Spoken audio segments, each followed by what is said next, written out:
El estadio de béisbol municipal de Culiacán, General Ángel Flores, ha sido cedido en repetidas ocasiones al millonario empresario local Juan Manuel Chinoley, otorgándole todo tipo de beneficios gubernamentales, entre los que se destacan el exentarlo del pago de cualquier impuesto. El último convenio entre el empresario y el gobierno de Culiacán fue sellado con el más descarado contubernio entre la clase política y el empresario. El derecho de explotarlo pasó de 15 años en un anterior convenio que finalizó en 2012 a 25 años en la actualidad. El proyecto de un nuevo estadio para beneficio del empresario, donde se invirtieron 580 millones de pesos, dinero de los contribuyentes, nace en el Palacio de Gobierno Estatal ordenado por el propio Chinoley. Es Mario López Valdés, en su calidad de gobernador constitucional de Sinaloa, quien se vuelca en una cruzada obsesiva en defensa del saqueo, al tiempo que se convierte en el representante, tanto legal como moral, del empresario. Traicionada la ciudadanía, busca el camino institucional para defender su patrimonio, lo que se convierte en una serie de demandas legales entre el pueblo contra el gobierno del estado, lo que ha resultado en una lucha desigual entre el poderío político empresarial y el pueblo de Sinaloa.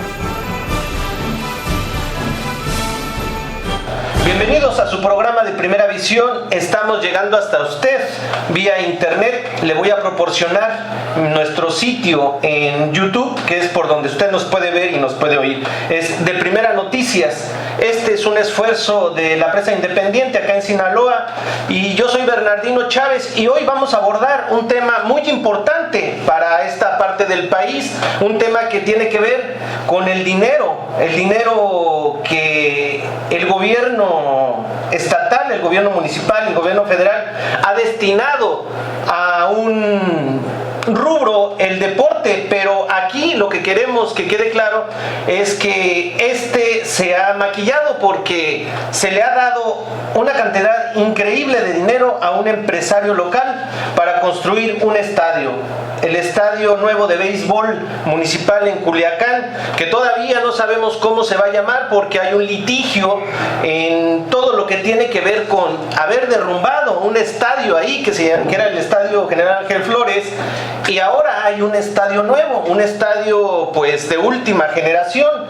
Pero ese es el tema de hoy. Vamos a ver jurídicamente dónde va el caso, porque hay gente que se amparó para que no se derribara este primer estadio que les comento, y ahorita pues ya se inauguró el estadio nuevo. Pero antes le voy a decir quién era el General Ángel Flores. El General Ángel Flores nació en 1883 en San Pedro, Culiacán, acá en Sinaloa. Él falleció el 31 de marzo de 1924, también aquí en Culiacán, y él estuvo en lo que fue la revolución. Él estuvo en 1910 en la revolución hasta 1924, y su lealtad tiene que ver con esto de la antireelección. Él fue un participante muy importante en lo que fue la Revolución Mexicana. Ahora, el Estadio Ángel Flores lleva su nombre por eso mismo, porque es un personaje muy importante en la historia de Sinaloa y en la historia de México. Este estadio se inauguró el 10 de noviembre de 1948, y ahí juega un equipo de béisbol profesional que juega en la Liga del Pacífico, que se llama Tomateros de Culiacán, propiedad de un empresario local, le decía, Juan Manuel El Chinoley. Ahora usted se mete a internet y por lo menos en Wikipedia usted observa que ahí se dice propietario, y el propietario Tomateros de Culiacán. Quiero decirle a la gente del estado, y sobre todo a la gente que no está acá en Sinaloa, pero que nos ve en otros lugares, que no es propiedad de Tomateros, no es propiedad de Juan Manuel Ley, es propiedad del pueblo de Sinaloa, y ahorita nos lo va a aclarar. Primeramente le voy a presentar al abogado Berzaí Osuna Inciso, quien es el que se encarga, o el que está encargado de la parte legal en torno a lo que es este conflicto de intereses entre el pueblo y el gobierno del estado.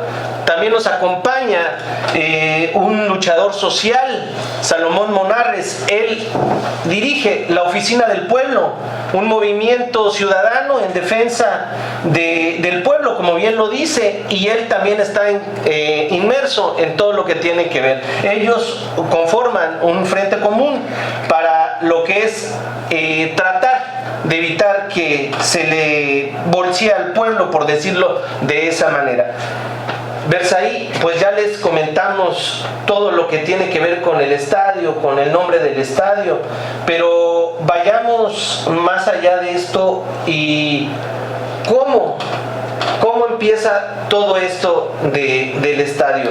Recuerdo que en 2013 el gobierno de Maloba hace una conferencia de prensa, presenta el estadio o el proyecto del nuevo estadio, y desde ahí se empieza a arrancar con todo esto. 380 millones en un inicio se decía que iba a costar, pero no todos quedaron conformes y ustedes fueron uno de los que quedaron inconformes. A partir de ahí, ¿qué viene? ¿Qué empiezan a hacer ustedes? Bueno, yo tenía el antecedente de haber contribuido con mi conocimiento legal a hacer la defensa de un espacio público ya antes en la ciudad. El señor Salomón Monarres fue la persona que me contactó para defender el Parque Deportivo Nakayama, que se ubica en la colonia Emiliano Zapata. Hicimos una lucha desde las primeras instancias hasta la Suprema Corte de Justicia y finalmente conseguimos recuperar el espacio, devolvérselo a la comunidad, regresarle el nombre que le correspondía, Parque Deportivo Nakayama, porque en la privatización consistente en habérselo entregado a un deportista, a un futbolista de primera división, según tengo entendido, le habían cambiado el nombre a Deportivo Jimmy Ruiz. Entonces, con este antecedente, el señor Salomón Monarres, al conocer en el 2013 que se estaba reeditando la historia del Parque Nakayama, pero en grandote, con el caso del Estadio Ángel Flores, acudió de nuevo conmigo y me solicitó apoyo para emprender una defensa legal del espacio y de todo lo que tenía que ver con el inmueble.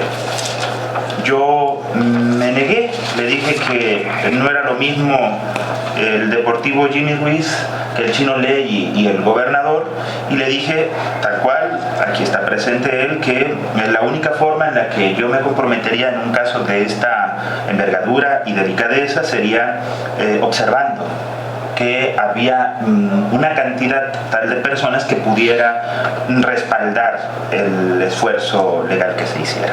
Y entonces así empezó. Él comenzó a contactar personas y finalmente le dimos nacimiento al llamado Colectivo para la Defensa del Patrimonio Público en el estado de Sinaloa, del cual soy el asesor legal. Salomón, aquí entra lo que es el aspecto ciudadano. ¿Cómo está Sinaloa en relación a esto, a que se le esté dando 380 en un principio, pero quiero decirles que ahorita llevan 580 millones de pesos porque después se les dio una partida de 200 millones de pesos más? ¿Cómo está el ciudadano en este aspecto?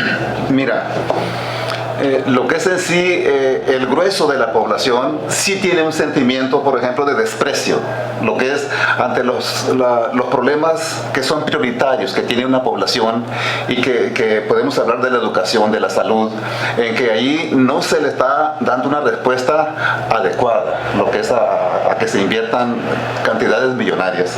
Entonces, y sí vemos que un gobierno que no la piensa mucho para aliarse lo que es a empresarios, y que ha sido el lastre, ha sido lo que es parte de nuestra pobreza, de nuestra situación actual, en que volvemos a los tiempos, por ejemplo, del porfirismo o de la esclavitud, en que lo que es la alianza empresarios y políticos, o sea, empiezan como a despojar los espacios públicos que hay, no nomás en Sinaloa, en todo el país. Entonces hay una sensación de desprecio a las clases más desprotegidas. Versailles, empezaron ustedes primero, tengo entendido, a proteger el estadio que ya derribaron, ¿no? al estadio General Ángel Flores, porque ellos lo derribaron sin ningún, digamos, no presentaron ningún estudio de impacto, tanto ambiental como en el sentido de ingeniería, y ellos lo derribaron porque lo quisieron derribar, ¿no? Porque el Chino Ley dijo, va a ser un estadio nuevo, derribaron el estadio viejo. ¿Ustedes empezaron desde ahí, no partieron de ahí? No, antes. Okay. Hay que destacar que yo aspiraba a que hubiera un gran número de ciudadanos firmando la impugnación, el amparo, pero eso no fue posible. Mucha gente con temor, mucha gente indiferente, también hay que decirlo así, y muy pocos quisieron comprometer su firma para hacer la lucha legal. Y otros que en el trayecto abandonaron la causa. La mazorca se fue desgranando. Así es. Finalmente, ya lo he dicho antes, ¿qué fue lo que me determinó, habiendo establecido como condición primera que hubiera un número importante de ciudadanos? El que, haciendo una lectura crítica de la situación, realmente la organización social se encuentra en una situación tan deteriorada que tú observas partidos políticos, asociaciones civiles, cámaras de comercio, es decir, salvo los que tienen intereses económicos muy acendrados, la sociedad no tiene mecanismos de participación, no confía en los partidos, no confía en las asociaciones, no confía en las personas que dicen que quieren hacer algo bueno y entonces no participa. O sea, la ciudadanía no confía en la ciudadanía. La ciudadanía no confía en los falsos profetas o reales redentores o profetas o mesías, y tiene razón, es decir, como dice el refrán, no éramos ariscos, nos hicieron, y no ha habido mecanismos que construyan formas de organización donde la gente reconozca su poderío y su capacidad de actuación. Entonces, todo esto tú lo puedes advertir, insisto, en iniciativas diversas. Eso es lo que yo pude hacer como lectura final, y por eso, aunque no había un número importante de gentes, decidí hacer la defensa del estadio. ¿Con qué empezamos? Uno de los integrantes de nuestro colectivo, el compañero Ernesto Saldaña, de las discusiones previas y a iniciativa propia, empezó a hacer solicitudes de información. O sea, lo primero que tendría que trascender en este tipo de asuntos, donde la implicación es tan grande, de muchos millones de presupuesto público, de disposición de recursos públicos, me refiero en este caso al inmueble, y de la entrega de estos a un particular, lo menos que cabe hacer es considerar primero lo que dicen las leyes, la Constitución, las leyes y los reglamentos, seguir el libro que dicen estos ordenamientos. Y uno de ellos básico es la total transparencia. Es decir, vamos a hacer como gobierno y como empresarios algo, comunidad. Esto creemos que es para beneficio de ustedes. ¿Cuál es su opinión? O en todo caso, aunque no les demos la opinión, es mi obligación transparentarlo todo. Y sin embargo, allí es donde empieza. El gobierno actuó con absoluta opacidad. No quiso entregar ninguna de las respuesta a ninguna de las solicitudes de información, ni sobre la disposición del recurso, ni los términos del convenio con el Sinoley, ni siquiera las fechas en que el ayuntamiento tomó el acuerdo de entregárselo por 25 años más, ni el dinero que iba a entregar el gobierno del estado. No contestaron una sola de las alrededor de 30 preguntas que les hicimos a lo largo de 3-4 meses. Le quiero decir que el Sinoley tenía un convenio con el ayuntamiento de 15 años con ese estadio. Hace 2 años se terminó y ellos volvieron a hacer un convenio, digo ellos, el gobierno municipal y el Sinoley, y no fueron 15 años, se fueron a 25 años el convenio. De lo que está diciendo el abogado, le quiero decir que al principio fueron 380 millones de pesos, se repartía de la siguiente manera: 75 millones el gobierno del estado, 250 el gobierno federal y 75 millones más el gobierno municipal, el gobierno de Culiacán. En un principio dijo el Sinoley que el 75 millones iba a poner él, es mentira, lo puso el gobierno municipal. Se le da 25 años, no está pagando impuestos, no paga impuestos de ningún tipo. Hay un secreto contagioso en el sentido de que todo se está ocultando, no se sabe si tienen licencia de alcoholes porque se vende ahí cerveza, todo lo que tiene derechos a publicidad. El tirar el estadio pasado se calculaba que el inmueble costaba de 200 a 300 millones de pesos. Estamos hablando más o menos por ahí de 2,000 millones de pesos, lo que Sinaloa está dejando de entrar al bolsillo del ciudadano. Aquí hay una clara muestra de que el gobierno estatal está totalmente totalmente inmerso en lo que tiene que ver el beneficio, tanto personal del gobierno como de algunos actores empresariales, amigos, en este caso el Chino Ley, que es muy cercano al gobernador del estado. Mira, como tú lo acabas de decir un momento, en que hay como un secreto o algo, o sea, no transparentan nada. O sea, ahí están como que están confabulados ahí el político y el empresario. Entonces, o sea, lo que es lo que realmente, lo importante, lo fuerte de este despojo, o sea, la gente no lo sabe, o sea, nadie lo sabemos, o sea, la suma a cuánto llega lo que es ese despojo que ellos pretenden hacer con el estadio Ángel Flores. Hay una secuencia en el acto jurídico. Ustedes se fueron a lo que es la ley local o el juzgado local, luego al juzgado de distrito, y ahorita están en el juzgado de distrito. Hay todavía una resolución pendiente, ¿no es así? La resolución se dictó, de hecho es esta que tengo aquí en mi poder, se fue dictada el día 29 de septiembre pasado, pero antes de eso lo que habría que precisar es que resultado del juicio, nosotros sí tenemos y hemos hecho públicas las condiciones mediante las cuales el ayuntamiento le entrega al particular. También tenemos el convenio firmado por el gobierno del estado para la disposición del recurso. Es decir, al menos lo que formalmente podemos decir es la base para todo el análisis financiero de este asunto, sin duda está, y también el político. Y también para basar por supuesto, su defensa, ¿no? Sí, la cuestión es que cuando nosotros promovemos el amparo, no teníamos esa información porque nos la habían negado. Habíamos seguido todas las instancias, la Comisión Estatal de Acceso para la Información Pública requirió a las autoridades y se negaron de todas formas, y ya no habiendo más recursos es que acudimos al amparo. El amparo persigue varios efectos.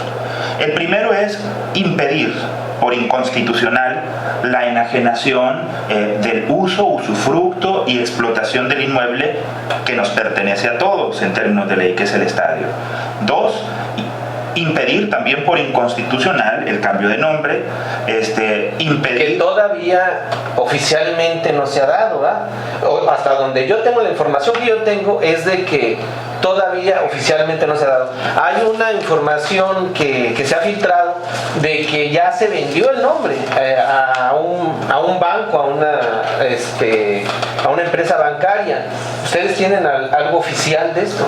Pues si tomamos en cuenta que, como todos los personajes que se consideran importantes, o lo son, tienen sus escribidores de oficio. Hay un escribidor de oficio de la compañía de los tomateros que ya dijo, ya no le den tantas vueltas, deben llamarlo BBVA porque así es.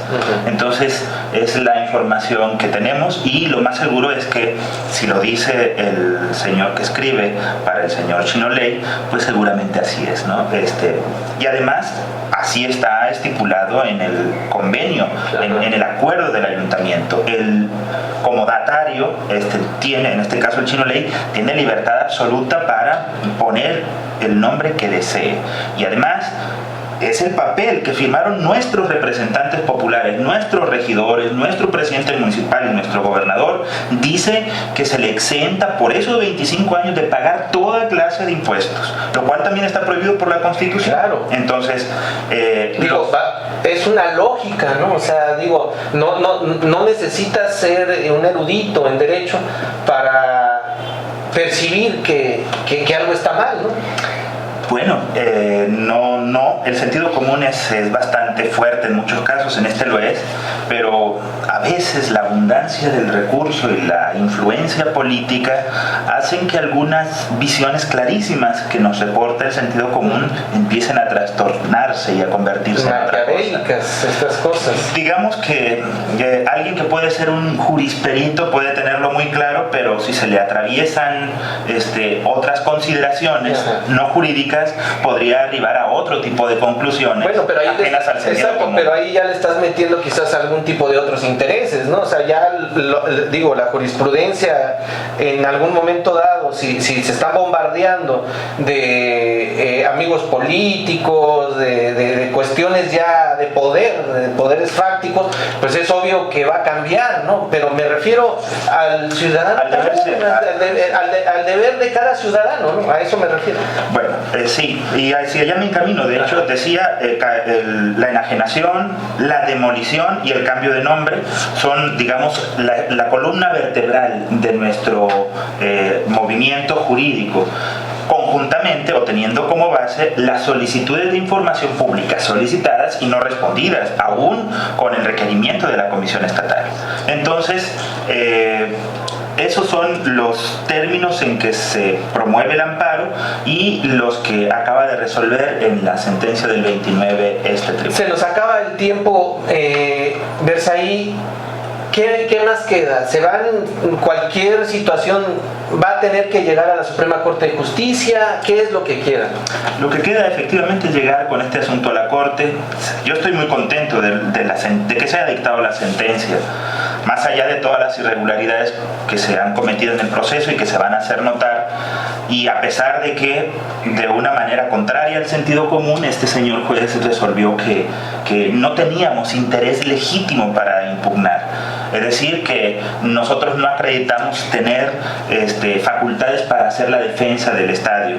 No dice que lo que se hizo por el gobierno está mal, no dice, está bien, digo, no dice que exentar de impuestos está bien, dice que nosotros no tenemos facultades para defender esto, porque para mí era la base que debió usar el juez para decirnos que no. Si los ministros de la Corte ya dijeron que tenemos la razón en el caso del Parque Nakayama, obviamente van a tener que someterse a un tamiz muy sencillo: o se ratifica lo que ya se resolvió y entonces nos dan la razón en este caso, o se desdicen de lo que ellos mismos dijeron y le dan la razón a la empresa y al gobierno, lo cual llevaría a pensar, a preguntarse cuáles habrán sido o serían las razones de los ministros para cambiar tan radicalmente de punto de vista.